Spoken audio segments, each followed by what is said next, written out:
students, welcome to EduPlux. My name is Ritika and in today's class we are going to study the class 10 chapter Control and Coordination. तो बच्चों जो दो words हैं जो हमारे chapter का नाम है उनका मतलब समझना बहुत इंपॉर्टेंट है। कंट्रोल क्या है और कोऑर्डिनेशन जो है वो क्या है, किस चीज़ को हम कहेंगे कि कंट्रोल और किस चीज़ को हम कहेंगे कि ये कोऑर्डिनेशन है। ठीक है, चलिए इस पे बात करते हैं। आप एग्जाम्पल देखिए कि हमारे पास एक कैट है मान लीजिए, ठीक है, हमारे पास एक कैट और कैट भाग रही है, द कैट इज रनिंग। ठीक है, जो डॉग है, डॉग उस कैट के पीछे भाग रहा है ना, डॉग उस कैट के पीछे भाग रहा है। टॉम एंड जेरी वाला सिस्टम चल रहा है, माउस भी हमारे पास, सब कुछ चल रहा है। ठीक है, ये जो भाग रहे हैं इनके जो मूवमेंट है क्या वो उनके कंट्रोल में है, क्या ये कोऑर्डिनेटेड मूवमेंट है? हाँ, हम कह सकते हैं कि मान लीजिए कोई सामने ऑब्स्टेकल आ गया, कोई सामने कोई पेड़ आ गया, भागते भागते भागते होते पेड़ के भीड़ तो नहीं जाएंगे, भागते भागते हम अपना रास्ता जो है वो चेंज कर लेंगे। ठीक है, हम जो हमारा पाथ है मूवमेंट का वो हम पाथ हमारा चेंज कर लेंगे। इसका मतलब क्या हुआ, ये जो मूवमेंट है भागने वाली, रनिंग वाली जो मूवमेंट है वो हमारे कंट्रोल में है, उसको हम कोऑर्डिनेट कर रहे हैं। कंट्रोल यानी कि मतलब हमारे हाथ में है, हम उसको चला रहे हैं। अगर हमारा मन किया कि हम रुक जाएं तो रुक गए, हमारा मन क्या चले तो हम क्या किया, हम चल दिए हैं। तो उसका मतलब है बच्चों कंट्रोल। ठीक है, उसका मतलब है कंट्रोल। कोऑर्डिनेशन जो है बच्चों, कोऑर्डिनेशन का क्या मतलब है? कोऑर्डिनेशन का ये मतलब है जब कोई इंसान या फिर कोई भी एनिमल, कोई भी प्लांट, कोई भी मूवमेंट करता है तो कोऑर्डिनेटेड मूवमेंट होती है। अगर मान लीजिए मैं चाहूँ कि मैं इस हाथ को यहाँ से इस तरह से फ्लिप करूँ, इस तरह से इसको यहाँ से फ्लिप करूँ, तो क्या कोऑर्डिनेशन आया? मेरे शोल्डर का, मेरे आर्म्स का, मेरे फिंगर्स का, सबका एक कोऑर्डिनेटेड मूवमेंट आया। मेरी फिंगर्स ऐसे तो नहीं हो गई, जब मैंने कंट्रोल किया कि फिंगर्स सीधी रहेंगी तो सीधी रही फिंगर्स। क्या है, ये पूरा सिस्टम एक कोऑर्डिनेटेड तरीके से चलता है, उसको हम बच्चों कहते हैं कोऑर्डिनेशन। तो जब भी कोई भी प्लांट, कोई भी एनिमल, कोई भी लिविंग ऑर्गेनिज्म होता है, उसमें जो भी मूवमेंट्स होंगी, जो भी हमारा ग्रोथ प्रोसेस होगा, वो सारा का सारा एक कंट्रोल्ड और कोऑर्डिनेटेड तरीके से होगा। ठीक है, एक कंट्रोल और कोऑर्डिनेटेड तरीके से होगा। अब वो किस तरीके से होगा, क्या उसके पीछे का मैकेनिज्म है, कैसे वो सिग्नल काम करते हैं, कैसे सारी चीजें फंक्शन करती हैं, वो सब हम बच्चों हमारे आज के चैप्टर में पढ़ने वाले हैं। ठीक है, इसका अलग एग्जाम्पल अगर हम लेके देखें कि कोई भी ह्यूमन है, वो क्या कर रहा है, वो वॉक कर रहा है। ठीक है, वॉक करेगा तो क्या है बच्चों, उसकी जो मूवमेंट है वो कंट्रोल है। वो कंट्रोल कर सकता है कि उसको तेज चलना है, उसको भागना है या फिर उसको रुक जाना है। अब जैसे कि मैं बोल रही हूँ, आई एम स्पीकिंग, तो जब मैं बोल रही हूँ तो मेरी जो बोलने का जो तरीका है वो कंट्रोल में है मेरे, मैं ऐसे कुछ भी नहीं बोल रही हूँ, मेरे दिमाग ने सोचा, प्रोसेस किया, फिर मैंने बोला। ठीक है, तो क्या हुआ, ये बोलना या फिर स्पीकिंग हमारी क्या है, एक कंट्रोल्ड और कोऑर्डिनेटेड मूवमेंट है। इस तरीके से लिविंग ऑर्गेनिजम्स जो भी चीजें करते हैं वो सारी की सारी रैंडम इवेंट्स नहीं होते। These things are not random, rather then these things are controlled and coordinated movements. Clear है बात इतनी? ठीक है, चलिए इसके अलावा बच्चों हम बात करते हैं कोई भी मूवमेंट की, कंट्रोल या फिर कोऑर्डिनेशन की कोई भी अगर मूवमेंट की अगर हम बात करें तो क्या होगा, ये हमारे इन्वायरमेंट पे भी डिपेंड करता है, हमारे इन्वायरमेंट पे डिपेंड किया। ठीक है, चलिए देखते हैं कैसे डिपेंड किया। ये हमने एग्जाम्पल देखा था कि कैट जो है वो रन कर रही है, कैट रन कर रही है, सामने क्या आ गया, ट्री आ गया। कैट ने क्या किया, अपना पाथ जो है वो चेंज कर लिया, पाथ चेंज। तो क्या मान सकते हैं हम कि इन्वायरमेंट ने कैट की मूवमेंट पे असर डाला। ठीक है, ट्री क्या है, ट्री इन्वायरमेंट है, सराउंडिंग्स, हमारे आसपास जो भी प्रेजेंट है वो हमारा क्या है, इन्वायरमेंट है। तो कैट के मूवमेंट पे किसने असर डाला, उसके इन्वायरमेंट ने असर डाला। इसी तरीके से बच्चों जितने भी लिविंग ऑर्गेनिजम्स होते हैं उन सभी के सभी लिविंग ऑर्गेनिजम्स की कंट्रोल एंड कोऑर्डिनेटेड मूवमेंट्स पे इन्वायरमेंट का असर पड़ता है। ठीक है, इन्वायरमेंट का असर पड़ता है। अब अगर एक बार कैट आई इस रास्ते से, उसको पेड़ देखा, उसने मूवमेंट की, नेक्स्ट टाइम उसका ब्रेन ये बात याद रखेगा, उसकी जो मेमोरी है उसकी मेमोरी में बात फिट हो जाएगी, उसके दिमाग इस चीज को याद रखेगा कि सामने पेड़ है और नेक्स्ट टाइम मुझे यहाँ से टर्न लेना, अगर एक बार वो टर्न नहीं ले पाई, मान लीजिए बहुत फास्ट मूवमेंट थी, कोऑर्डिनेट नहीं कर पाई अपने आप को, क्या हुआ, पेड़ से टकरा गई, बिल्ली बेचारी बेहोश होकर गिर गई। ठीक है, पेड़ से टकरा के बेहोश होकर बिल्ली गिर गई हमारी। नेक्स्ट टाइम क्या किया, बिल्ली ने याद रखा कि नहीं इस पेड़ से नहीं टकराना है, मुझे चोट लगेगी, है ना, तो क्या किया, पाथ अपना चेंज कर लिया। अपनी मूवमेंट जो है उन सारी मूवमेंट्स को कोऑर्डिनेट करते हैं लिविंग ऑर्गेनिजम्स। स्पेसिफिकली अब हम ह्यूमन बींग्स की बात करते हैं कि ह्यूमन बींग्स किस तरीके से अपनी मूवमेंट्स को कोऑर्डिनेट करते हैं। तो ह्यूमन बींग्स के पास बच्चों होता है द नर्वस सिस्टम। ठीक है, और इन जनरली बाकी एनिमल्स के पास भी होता है नर्वस सिस्टम, जो हेल्प करता है उनको कंट्रोल और कोऑर्डिनेटेड मूवमेंट्स की हेल्प करने में। स्पेसिफिकली अभी आज की क्लास में हम सारे एनिमल्स में से ह्यूमन बींग्स का पढ़ेंगे। ह्यूमन बींग्स भी तो एनिमल्स हैं, we are the social beings. Human beings में क्या होता है बच्चों, नर्वस सिस्टम होता है। मेनली नर्वस सिस्टम कहाँ होता है, नर्वस सिस्टम की लोकेशंस क्या हैं, मेनली नर्वस सिस्टम के बच्चों 2 लोकेशंस हैं। There are mainly 2 locations of the nervous system. The first one being the brain, the second one being the spinal cord. ठीक है, 2 लोकेशंस हैं, पहली लोकेशन है ब्रेन, दूसरी लोकेशन है स्पाइनल कोड। दोनों के दोनों में क्या प्रेजेंट होता है, हमारा नर्वस सिस्टम जो है वो प्रेजेंट होता है स्पेसिफिकली। ऐसे तो हमारे जो क्या है नर्व्स हैं वो तो पूरी बॉडी में प्रेजेंट होती हैं, लेकिन जहाँ ज्यादा क्लस्टर है उसकी बात करें तो मेन क्लस्टर कहाँ है, ब्रेन में और हमारी स्पाइनल कोड में ये प्रेजेंट होता है। हमारा नर्वस सिस्टम अब किससे बनता है, हमारा नर्वस सिस्टम सेवरल न्यूरॉन से बनता है, सेवरल न्यूरॉन से बनता है। What is a neuron, how can we say और how can we define a neuron. Neuron is the unit of nervous system. हमारी एक सिंगल यूनिट, उसको हम बोलते हैं न्यूरॉन। ठीक है, ये तो बच्चों हमने और बाकी हमारे लाइफ प्रोसेस वाले चैप्टर में भी देखा था कि अगर हम एक्सक्रीशन की बात करें तो एक्सक्रीशन में हमारी यूनिट क्या थी, यूनिट ऑफ एक्सक्रीटरी सिस्टम हमारी क्या थी, नेफ्रॉन्स थे वहां पे। ठीक है, इसी तरीके से नर्वस सिस्टम में न्यूरॉन्स होते हैं हमारे पास, यूनिट नर्वस सिस्टम की। बहुत सारे न्यूरॉन्स अलग अलग नर्व्स मिला के हमारा क्या बनता है, हमारा बनता है नर्वस सिस्टम। ठीक है, क्या हुआ, बहुत सारे न्यूरॉन्स हैं, बहुत सारे न्यूरॉन्स ने मिलकर बनाई नर्व्स, और नर्व्स बहुत सारी नर्व्स ने मिलकर हमारा कंप्लीटली बना दिया एक कॉम्प्लेक्स इंटीग्रेटेड सिस्टम, जिस सिस्टम को हम कहते हैं द नर्वस सिस्टम। क्लियर। एवं न्यूरॉन का डायग्राम देखते हैं कि न्यूरॉन का जो डायग्राम है वो कैसा दिखता है और किस तरीके से न्यूरॉन जो है बच्चों वो फंक्शन कर पाता है। न्यूरॉन के 3 पार्ट्स होते हैं। A neuron has 3 parts. ठीक है, 3 पार्ट्स होंगे। पहला पार्ट बच्चों सेल बॉडी, दूसरा पार्ट इसका एक्सोन, तीसरा पार्ट इसका नर्व एंडिंग। क्लियर, 3 पार्ट है, cell body, axon, nerve ending.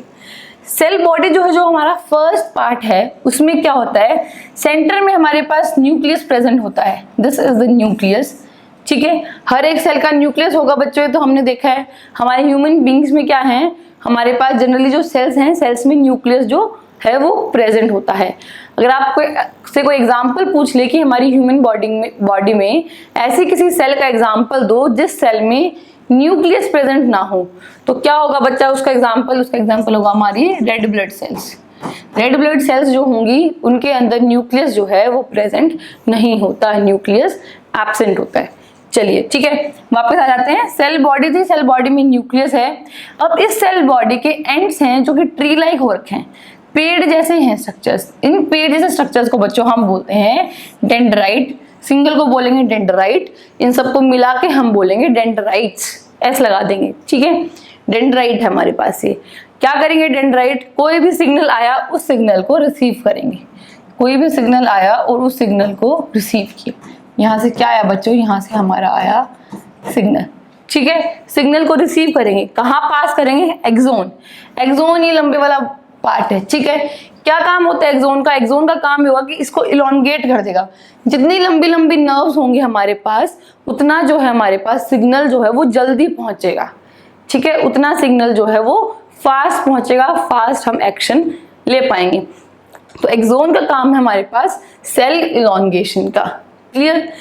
Cell body का क्या काम था बच्चों? सिग्नल को रिसीव करना, यानी कि क्या किया सेल बॉडी ने? हमारे पास इनपुट लिया, ठीक है, टू रिसीव द इनपुट, इसका काम है सेल बॉडी का। एक्सोन का काम है इस इनपुट को आगे प्रोसेस करना, ठीक है, इस इनपुट को आगे प्रोसेस करना। क्लियर? थर्ड बात क्या है? सिग्नल यहाँ रिसीव हुआ, यहाँ से ट्रैवल किया, मूव किया, और थर्ड आ गया हमारा पार्ट नर्व एंडिंग।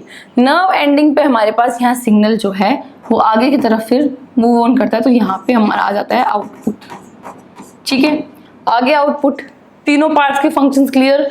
स्ट्रक्चर जो है वो तो आपको समझा दिए पहले ही जब हमने नर्वस सिस्टम भी पढ़ा था, ठीक है।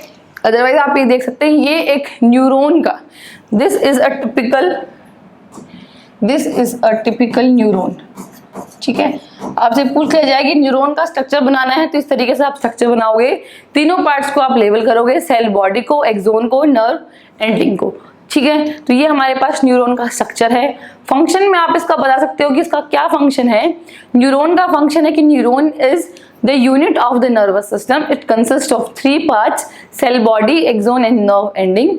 सेल बॉडी का अलग से फंक्शन बता सकते हो कि सेल बॉडी में डेंड्राइट्स प्रेजेंट होते हैं that they receive the signal, फिर वो सिग्नल मूव करेगा towards the axon, axon will then process the signal further, and the third part which is the nerve ending, it will make out the signal to the further neurons, ठीक है। या तो ये action दे देगा या फिर बाकी जो आगे की न्यूरॉन्स होंगी उन बाकी के न्यूरॉन्स में पास ऑन कर देगा, it will pass on the signal to the next neurons.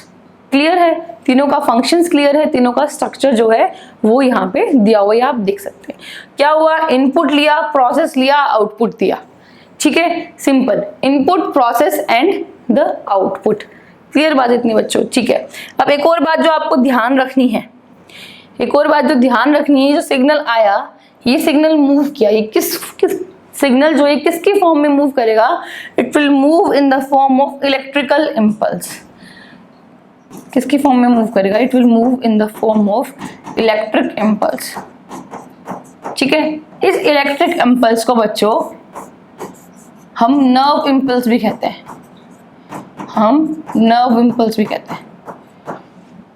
कभी कभी पूछ लिया जाता है कि नर्व इम्पल्स क्या है, what is a nerve impulse. Nerve impulse वो जो सिग्नल है, उस सिग्नल को किस फॉर्म में हम ट्रांसफर करें, किस फॉर्म में हमने उसको प्रोसेस किया और आउटपुट दिया, उस फॉर्म को हम कहते हैं नर्व इम्पल्स, या फिर क्या है, इट्स कंप्लीटली इलेक्ट्रिकल इम्पल्स या फिर इलेक्ट्रिक इम्पल्स। क्लियर? अब बात आगे करते हैं। मान लो आउटपुट आ गया, अगली न्यूरॉन है, तो वहां पे क्या फंक्शन होगा, किस तरीके से अगली न्यूरॉन में जाएगा, ठीक है। ये देखिए पहली न्यूरॉन थी, ये दूसरी न्यूरॉन आ गई हमारे पास, ठीक है। क्या हुआ बच्चों? ये हमारे पास फर्स्ट न्यूरॉन और ये हमारे पास सेकंड न्यूरॉन। ऐसी थर्ड, फोर्थ, फिफ्थ हमारे ब्रेन में, हमारे स्पाइनल कॉर्ड में काफी सारी न्यूरॉन जो है वो कनेक्टेड होती हैं। मान लीजिए अभी के लिए 2 ही न्यूरॉन्स है, यहाँ से इनपुट लिया और यहाँ पे आउटपुट आ जाएगा हमारा, बीच में हमारी प्रोसेसिंग चलेगी। तो क्या हुआ बच्चों एग्जैक्टली, जो सिग्नल था, सिग्नल, अब सिग्नल किस तरीके का हो सकता है? सिग्नल कुछ भी हो सकता है। मान लीजिए मैंने कोई गरम स्टोव है, ठीक है, गरम स्टोव रखा हुआ, उसमें आग जल रही है, मैंने उस पर हाथ लगा दिया। सिग्नल क्या होता है कि हाथ हटा लेना चाहिए मुझे, है ना, हाथ मुझे वहां से हटा लेना चाहिए, वो सिग्नल है कि हाथ हटाना है, ठीक है। वो सिग्नल किस तरीके से मूव करेगा? इस तरीके से मूव करेगा। मुझे बोलना है, बोलना भी क्या है, एक तरीके का सिग्नल है। हाथ उठाना है, वो भी एक तरीका क्या है, सिग्नल गया है। वो सारा सिग्नल नर्व, सारी की सारी सिग्नल्स ने, सारी की सारी नर्व्स ने प्रोसेस किया है, फिर वो मेरे मसल्स जो हैं, मसल्स तक वो मैसेज जो है वो पहुंचा है, उसके बाद ये एक्शन हो पाया है और मेरे हाथ जो है वो उठ पाए हैं। ये प्रोसेस बहुत ज़्यादा फास्ट है, ठीक है। अभी देखा ना, हाथ उठाना, उठा दिया, सोचना भी नहीं पड़ता, बोलना भी नहीं पड़ता, हाथ उठा ही दिया। क्लियर? तो ये प्रोसेस क्या हुआ, ये प्रोसेस हमारा बच्चों बहुत ज़्यादा फास्ट प्रोसेस है। चलिए देखते हैं क्या होता है। हमारा सिग्नल आया, सिग्नल कौन रिसीव करेगा? सिग्नल बच्चों हमारा रिसीव करेगा डेंड्राइट। ये जो डेंड्राइट था, इसने क्या किया, हमारा इनपुट ले लिया, इनपुट सिग्नल था, सिग्नल मूव किया, नर्व एंडिंग तक आ गया। किसके फॉर्म में मूव कर रहा था बच्चों? ये इम्पल्स की फॉर्म में मूव कर रहा था, इम्पल्स की फॉर्म में मूव कर रहा था। लेकिन यहाँ पे जो गैप आएगा, एक न्यूरॉन और दूसरी न्यूरॉन के बीच का जो गैप है बच्चों, उस गैप को हम कहते हैं साइनैप्स। क्या कहते हैं? उस गैप को हम कहते हैं साइनैप्स। क्लियर? ठीक है। What is synapse? The gap between two neurons, दो न्यूरॉन्स के बीच के गैप को हम कहते हैं साइनेप्स। क्या हुआ, जो इम्पल्स थी वो आई, साइनेप्स में मूव किया, साइनेप्स में ट्रैवल करने के बाद वो फिर नेक्स्ट न्यूरॉन ने पास ऑन हुई, ठीक है। नेक्स्ट न्यूरॉन के जो डेंड्राइट्स हैं उन्होंने वो इंफॉर्मेशन ली और आगे की तरफ मूव ऑन कर दी। क्लियर बात? एक न्यूरॉन है हमारे पास, उसके डेंड्राइट्स ने एक सिग्नल रिसीव किया, एक्सॉन ने प्रोसेस किया, नर्व एंडिंग ने उसको आउटपुट दे दिया, बाहर दिया। कहाँ दिया? साइनेप्स में वो सिग्नल आया, साइनेप्स से फिर वो सिग्नल वापस अगली न्यूरॉन के डेंड्राइट पे गया और अगली न्यूरॉन के डेंड्राइट ने, ये इधर वाली डेंड्राइट, ठीक है, ये वाली डेंड्राइट्स ने क्या किया, वो सिग्नल रिसीव किया और फिर आगे की तरफ प्रोसेस कर दिया, ठीक है। मान लीजिए अब यहाँ पे हमारा जो मसल्स हैं वो अटैच है, तो क्या किया फिर उन्होंने रिएक्शन दे दिया, जो भी एक्शन हमें देना है, जो भी हमें आउटपुट देना है, और आउटपुट किसकी फॉर्म में हो सकता है? एक्शन की फॉर्म में होगा, वर्ड्स की फॉर्म में, जिसकी भी फॉर्म में होगा वो हमारा आउटपुट जो है वो आ जाएगा। क्लियर? इस तरीके से मूव करता है हमारा कोई भी सिग्नल। लेकिन आप इसमें ध्यान रखने वाली बात है, जब भी न्यूरॉन में कोई भी सिग्नल मूव करेगा तो किसकी फॉर्म में मूव किया है बच्चों? इम्पल्स के फॉर्म में। अगली न्यूरॉन में भी मूव करेगा किसकी फॉर्म में? इम्पल्स की फॉर्म में। लेकिन जब साइनेप्स में वो सिग्नल आता है तो वो इम्पल्स के फॉर्म में मूव नहीं करता है, ठीक है। इम्पल्स की फॉर्म में मूव किया, इलेक्ट्रिक इम्पल्स और नर्व इम्पल्स, इलेक्ट्रिकल इम्पल्स और नर्व इम्पल्स। लेकिन जो बीच का ये जो स्पेस है, बीच का ये जो स्पेस है साइनेप्स वाला, इस स्पेस में as an impulse signal move नहीं किया। तो किसकी फॉर्म में मूव करेगा? सिग्नल मूव करेगा केमिकल सिग्नल की फॉर्म में।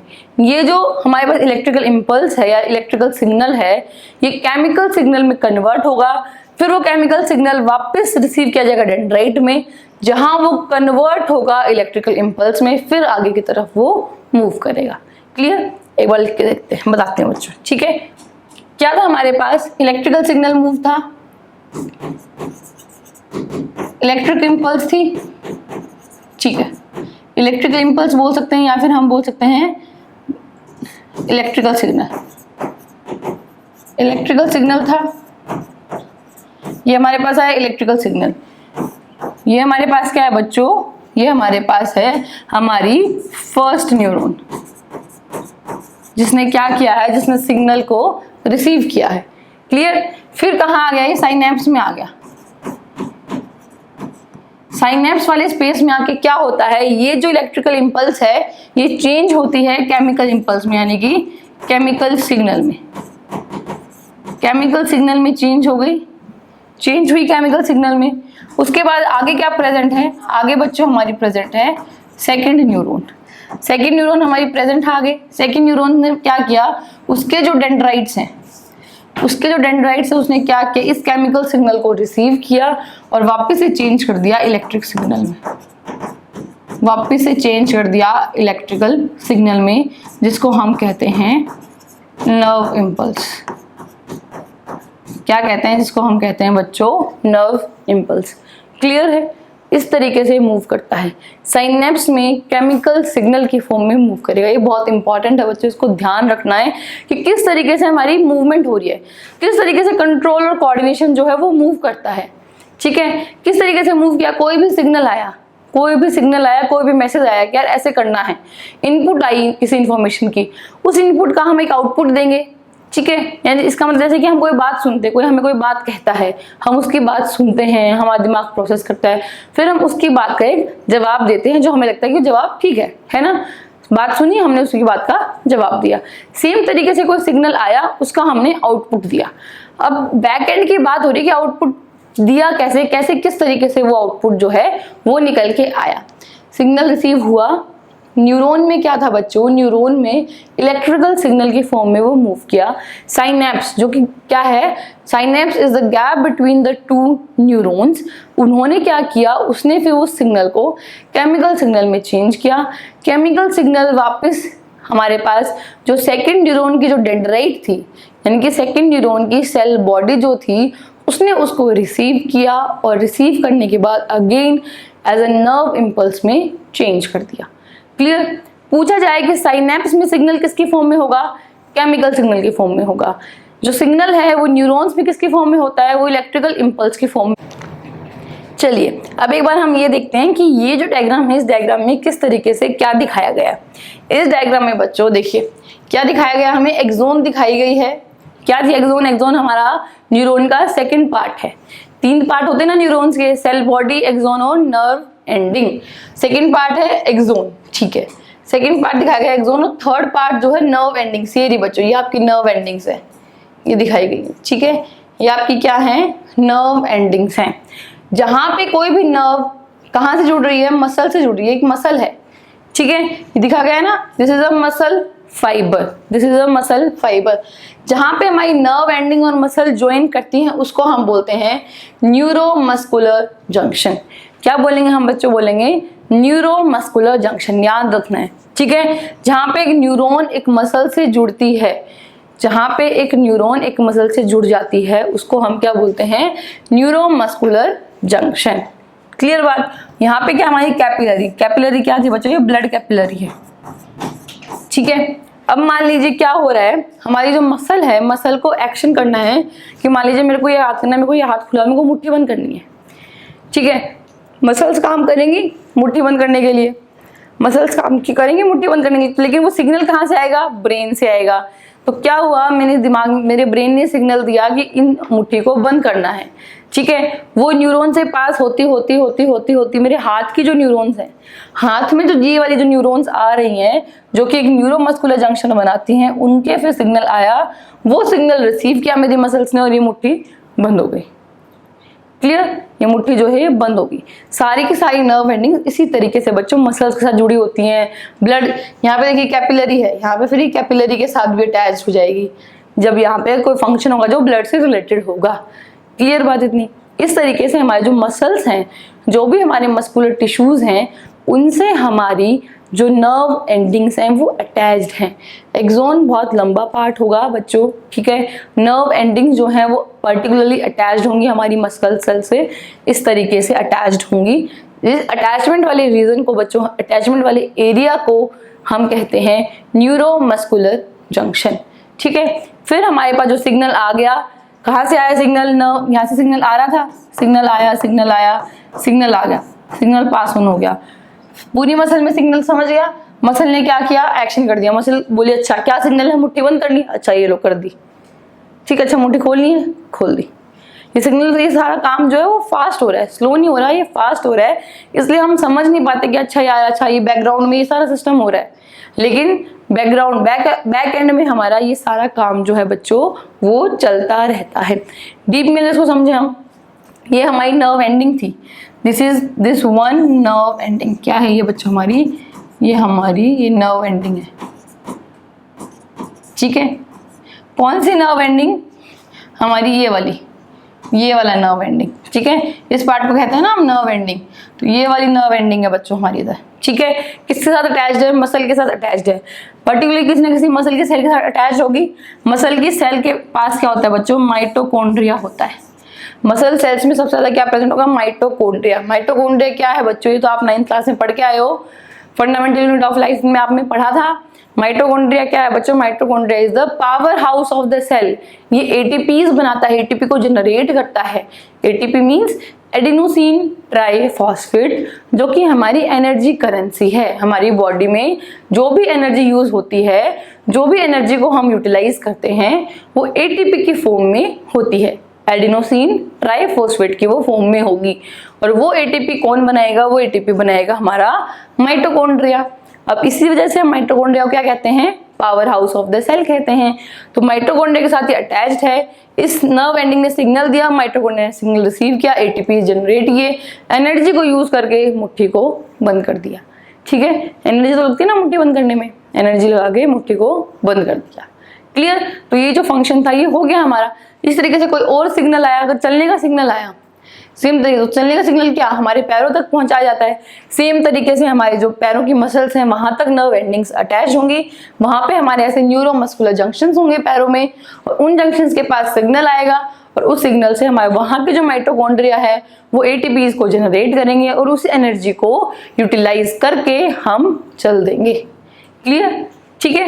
इस तरीके से बच्चों कंट्रोल और कोऑर्डिनेटेड मूवमेंट चलती है किनकी हेल्प से, दो सिस्टम्स की हेल्प से। पहला सिस्टम था हमारा नर्वस सिस्टम और दूसरा सिस्टम है बच्चों हमारा मस्कुलर सिस्टम। क्या है दूसरा सिस्टम हमारा? Muscular system. चलिए देखिए, एक एक्टिविटी दी गई है आपके एनसीईआरटी में जो हम करते हैं एक्टिविटी। क्या कहा गया एक्टिविटी में? Put some sugar in your mouth, how does it taste. पूछा गया आप चीनी लीजिए, मुंह में चीनी खाइए, कैसा टेस्ट लगेगा? कैसा लगेगा आपको? स्वीट, ठीक है, मीठा लगेगा हमें, कि जो टेस्ट है वो स्वीट टेस्ट आ रहा है। उसके बाद कहा गया है block your nose by pressing it between your thumb and the index finger. ये थंब हो गया बच्चों, ये फिंगर होती है हमारी इंडेक्स फिंगर। कहा गया आपकी नाक को ऐसे बंद कर लो, थंब और इंडेक्स फिंगर के यूज से अपनी नाक को बंद कर लो। फिर कहा गया नाउ ईट शुगर अगेन, अब वापस से चीनी खाओ और बताओ is there any difference in this taste, taste में कोई डिफरेंस है या फिर नहीं है। फिर कहा गया है while eating your lunch block your nose in the same way and notice if you can fully appreciate the taste of the food you are eating। ठीक है, डिफरेंस इन टेस्ट आएगा yes or no? yes, ठीक है, difference आएगा test में, क्योंकि बच्चों हम कोई भी चीज अगर टेस्ट करते हैं तो वो हमारी अटैच होती है रिसेप्टर से। समझते हैं इस चीज को, ठीक है।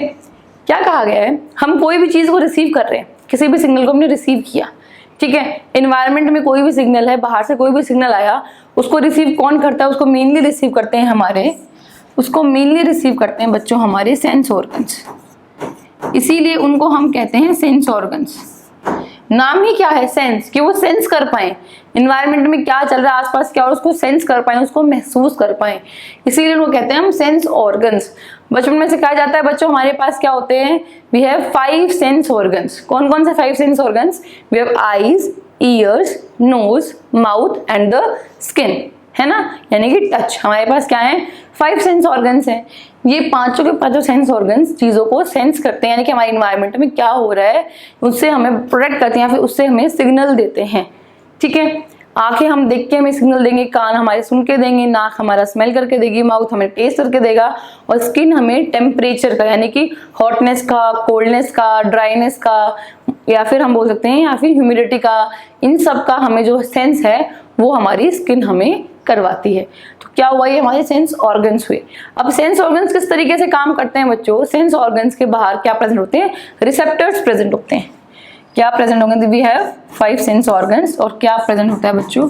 रिसेप्टर्स प्रेजेंट होते हैं, ठीक है। इस तरीके से हमारे पास जो रिसेप्टर्स हैं, यहाँ पे रिसेप्टर प्रेजेंट होगा, ठीक है। ये यहाँ पे आया हमारा सिग्नल, ये मान लीजिए ये है हमारा एक रिसेप्टर, ठीक है, ये हमारा एक रिसेप्टर है, क्लियर। इस तरीके से रिसेप्टर्स प्रेजेंट होंगे। कोई भी सिग्नल आएगा रिसेप्टर्स उसको रिसीव कर लेंगे। रिसेप्टर का मतलब रिसेप्टर, मैंने रिसीव किया, जो चीज रिसीव करे उसको हम बोल देंगे रिसेप्टर, ठीक है। उसने क्या किया? रिसीव की उस सिग्नल को, और वो सिग्नल को फिर आगे की तरफ पास ऑन कर दिया, ठीक है। आगे की तरफ क्या किया? उस सिग्नल को पास ऑन कर दिया, ठीक है। अब दो जो हमारे पास क्या है रिसेप्टर्स हैं बच्चों, हमारी नाक के और हमारे टेस्ट के, ठीक है, यानी कि हमारे स्मेल के और हमारे टेस्ट के, दोनों के दोनों रिसेप्टर्स पास पास हैं, जुड़े हुए हैं। अगर एक का भी कोई रिसेप्टर इफेक्ट होता है तो दूसरा जो रिसेप्टर है बच्चों वो भी इफेक्ट हो जाता है। इसी तरीके से जब हमने शुगर पहली बार टेस्ट की तो हमें मीठी लगी, लेकिन अगर हम नाक बंद करके टेस्ट करें तो हमें इतनी मीठी नहीं लग रही, हमें कम मीठी लग रही है, हमें टेस्ट ही नहीं आ रहा। कभी पता नहीं टेस्ट ही नहीं आ रहा। आपको जुकाम हो जाता है, बहुत बार बहुत तेज जुकाम होगा और आपकी नाक रुक गई है, ठीक है, आपकी नाक रुक गई, बहुत तेज जुकाम, अगर आप कुछ भी खाना खा रहे हो आपको फील नहीं आ रहा, आपको टेस्ट ही नहीं आ रहा। हम कहते हैं ना कि बहुत स्पाइसी खाना खाते हैं, जब नाक बंद होती है फील नहीं आता, स्पाइसी लगता ही नहीं हमें, क्योंकि हमारे जो नाक वाले जो रिसेप्टर्स हैं बच्चों हैं, यानी कि हमारे स्मेल के जो रिसेप्टर्स हैं वो हमारे टेस्ट के रिसेप्टर्स से मैच होते हैं, इंटरमिंगल्ड में ये प्रेजेंट होते हैं। किसी एक भी तरह का रिसेप्टर में अगर इफेक्ट पड़ेगा तो दूसरे रिसेप्टर्स में ऑटोमेटिकली जो है वो इफेक्ट पड़ जाएगा। क्लियर बात इतनी। इस तरीके से हमारे सेंस ऑर्गन्स में बच्चों क्या हैं, रिसेप्टर्स जो हैं वो प्रेजेंट होते हैं।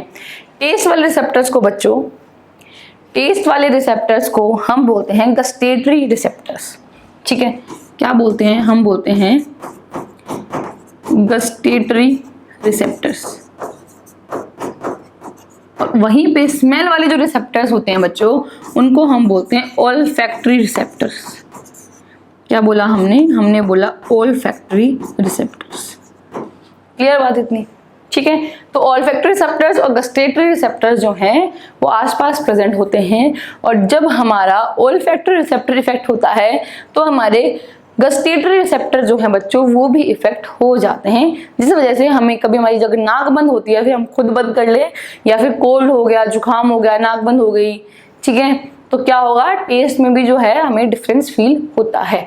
क्लियर बात इतनी? ठीक है, अब थोड़ा सा एक बार रिवीजन कर लेते हैं कि हमने क्या पढ़ा है थोड़ा सा अभी तक बच्चों हमने मेजरली दो चीज देखी हैं कि कंट्रोल और कोऑर्डिनेशन। फर्स्ट पॉइंट हमारा क्या है, कंट्रोल और कोऑर्डिनेशन में हमारे पास दो सिस्टम्स इन्वॉल्व होते हैं। We have two systems involve. पहला सिस्टम है बच्चों हमारे पास नर्वस सिस्टम, दूसरा है बच्चों हमारे पास मस्कुलर सिस्टम। दूसरा क्या है? दूसरा है हमारे पास मस्कुलर सिस्टम। फिर हमने देखा है न्यूरॉन। न्यूरॉन क्या होती है? Neuron is the unit of nervous system. एक नर्वस सिस्टम की जो यूनिट है उसको हम न्यूरॉन कहते हैं। और न्यूरॉन के बच्चों तीन पार्ट्स होते हैं अलग अलग। पहला पार्ट होगा सेल बॉडी, दूसरा होगा एक्सोन, और तीसरा पार्ट है हमारे पास नर्व एंडिंग। तीसरा पार्ट आता है हमारे पास नर्व एंडिंग। थर्ड हमने देखा कि साइनेप्स जो है, साइनेप्स क्या होता है? साइनेप्स को बच्चों हम बोलते हैं gap between the two neurons. दो न्यूरॉन्स के बीच के गैप को हम साइनेप्स कहते हैं, और इसमें सिग्नल जो है वो केमिकल सिग्नल की फॉर्म में पास ऑन होता है, जबकि न्यूरॉन में जो सिग्नल है वो हमारा इलेक्ट्रिकल या फिर हम बोल सकते हैं इलेक्ट्रिक इम्पल्स की फॉर्म में पास ऑन होता है। क्लियर बात इतनी? इस फॉर्म में पास होगा। न्यूरोमस्कुलर जंक्शन क्या होता है? न्यूरोमस्कुलर जंक्शन, जहां पे हमारा नर्व एंडिंग जो है बच्चों वो अटैच हो जाती है किसी भी मसल से उस एरिया को, जहाँ पे नर्वस सिस्टम और मस्कुलर सिस्टम का एरिया होता है, जहाँ पे उनको ज्वाइन होते हैं, अटैच होते हैं, उस एरिया को हम बोलते हैं न्यूरोमस्कुलर जंक्शन। क्या बोला हमने बोला न्यूरोमस्कुलर जंक्शन। इसके बाद हमने देखा कि रिसेप्टर्स जो हैं वो प्रेजेंट होते हैं हमारे सेंस ऑर्गन्स में। Receptors are present in our sense organs. हमारे सेंस ऑर्गन्स में रिसेप्टर्स प्रेजेंट होते हैं जो कि हमें एनवायरनमेंट से जो सिग्नल आ रहा है उसको रिसीव करने में हेल्प करते हैं, उसको रिसीव करने में, उसको परसीव करने में, समझने में, और उसके टुवर्ड कोई एक्शन हम दे पाएँ, कोई फ्रूटफुल, कोई सही तरीके से एक एक्शन ले पाएँ, उसमें हेल्प करता है हमारी ये रिसेप्टर्स।